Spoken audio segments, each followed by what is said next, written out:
He overcame the odds and discrimination to become Toronto's first black police officer. This was the man that paved the way. Retired Staff Sergeant Larry McLarty was laid to rest today. He was a trailblazer in this city and on the service. We'll hear from his family and a generation he helped inspire next.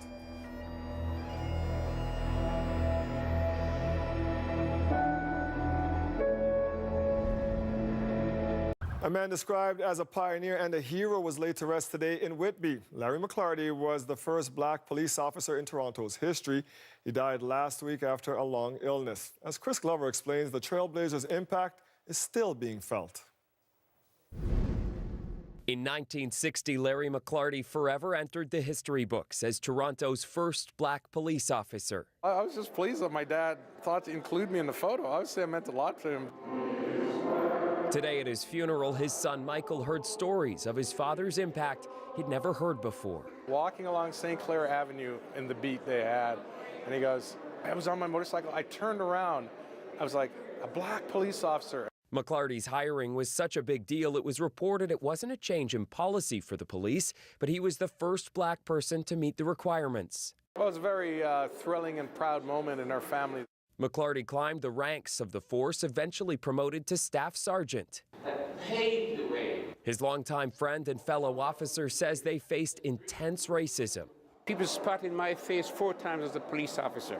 Still, McLarty had a cool head that helped him motivate and inspire other officers. And I've learned a lot from Larry McLarty. Until this day, I respect him and love him.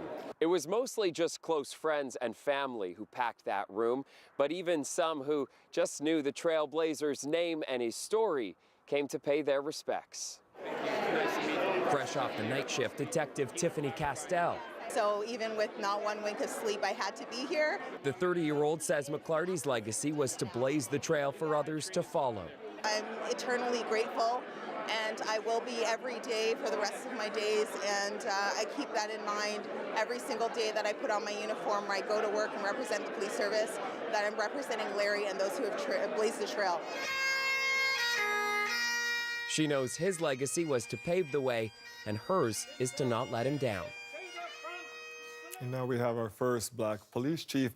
His story, though, Chris, not just an inspiration for one community, it's for everybody. Absolutely, and that was the message that I heard time and time again from all those people that were at that service today. His message of determination and hope, these are things that really are important for all Torontonians. Thank you, Chris. You're welcome.